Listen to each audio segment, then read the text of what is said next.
I don't even think he knows what he's saying.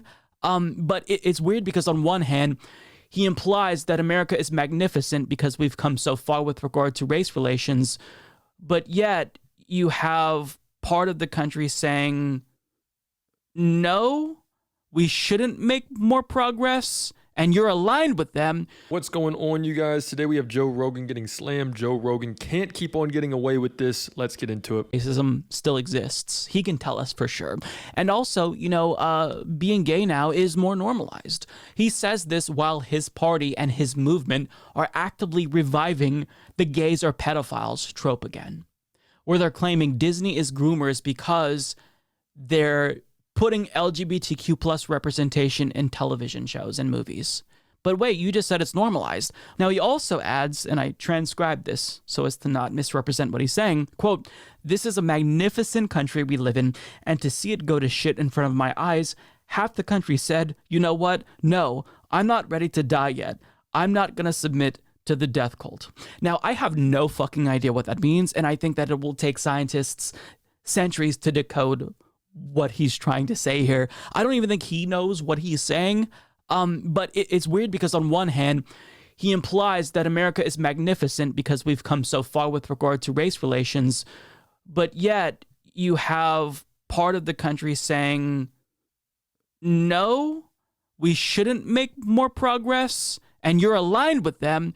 So I don't understand. Is progress good or bad? Because you imply progress is good, but further progress is bad. If it's logical to say, well, you know what? I'm glad that we've come far with regard to, how we treat people of color.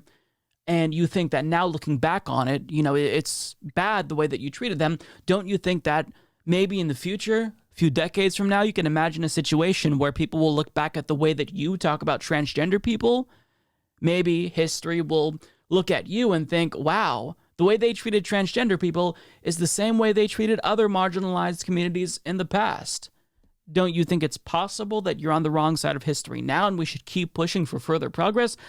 I don't think he could answer this question because I don't think that he's thought about any of this at all. Now, you've probably been wondering throughout the course of this entire video, did Joe Rogan just bring this guy on to make himself look smart? Because if he did, it's kind of working. Because, And for context, this is in reference to Joe Rogan having David Mamet on his show.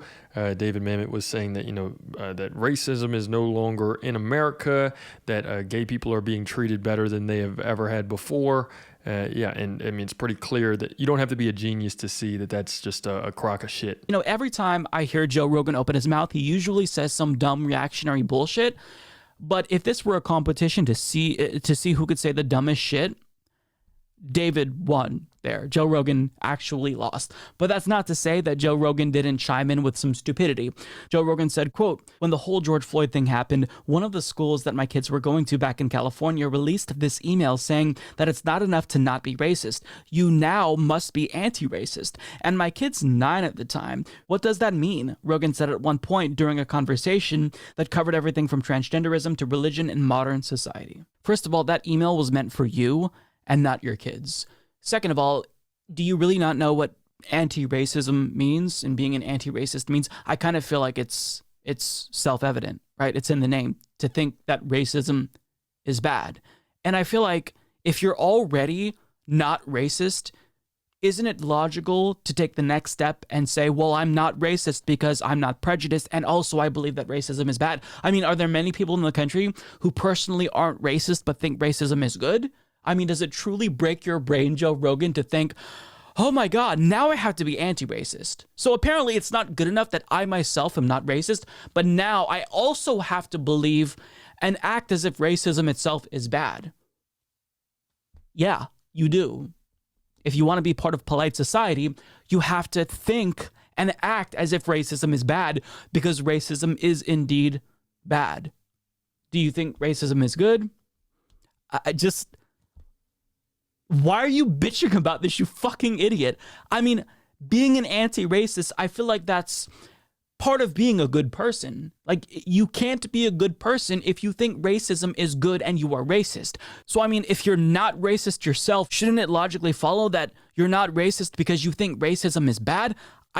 I don't get the hysteria over this bullshit. And I think the biggest issue is that a lot of people aren't actually, real with themselves or honest with themselves to admit that they do have racist tendencies. This is for everyone across the board. You'll have a lot of people that will get asked, is racism bad? And they'll say, yeah, of course, racism is bad. I would definitely, and then it's like, oh, do you know any racist? Or, or are you racist? You might ask them that, and they'll say, no, of course not. I'm not. And you'll go around, you'll ask everybody, and they'll say they're not racist, but, clearly it's very much alive in America. It's very much, very pervasive in what's going on, not only in a systematic way, but I believe on a personal one-to-one level still, in ways that just aren't, that are very, very covert. Maybe it's a little bit more overt in the South, I'll give it that. But, there's still a lot of covert racism on one-on-one situations going on. Oh my God, they expect me to not be racist, and now I have to be an anti-racist, and then there's woke this, non-binary people exist, transgender people, my head's gonna fucking explode. It's okay, just calm down. Whew, take a breath. Progress is happening, right? And I get that it makes you feel uncomfortable, and other people, historically marginalized groups, getting rights might feel a little bit scary, but ask yourself, why is this scary to you? Why is all this progress scary to you? You can look back a couple of decades and see that all this progress that we made was good. So can't you also try to rationalize this situation and think, maybe I'm like the bigots of the past. Maybe I, right now, resisting progress when it comes to LGBTQ plus rights, maybe I'm kind of going to be viewed in the same way we viewed the bigots of the past today. Can't you do that? Well, no, because that would require you to think and use brain cells that still function, which none of these two dipshits have. But either way, I just feel like, how do you listen to this? I actually looked at the Joe Rogan subreddit, and even they were like, okay, I'm a couple of hours in, and it's not going anywhere. There are a lot of people that kind of checked out of this conversation. If you're losing your own fans, then maybe you should start to bring on people who actually are intellectually curious and not just reactionary dipshits, Joe. So there we have it, you guys. Joe Rogan going past the point of no return. Just kidding. I think that there's still hope for Joe Rogan. I think that he'll say something every so often that's not completely misguided.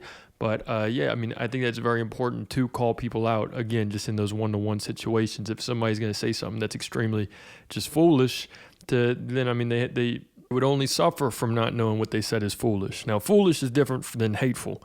And I think if somebody's saying something hateful, then, don't call somebody out for that, because then they might just start going on a pretty angry, temper tantrum, and you might get in the way of that and become a target. So, it's just good to call out foolishness, but if someone's being hateful, again, I think it's a different story. Let me know what you guys think, though. It's another day in the progressive way.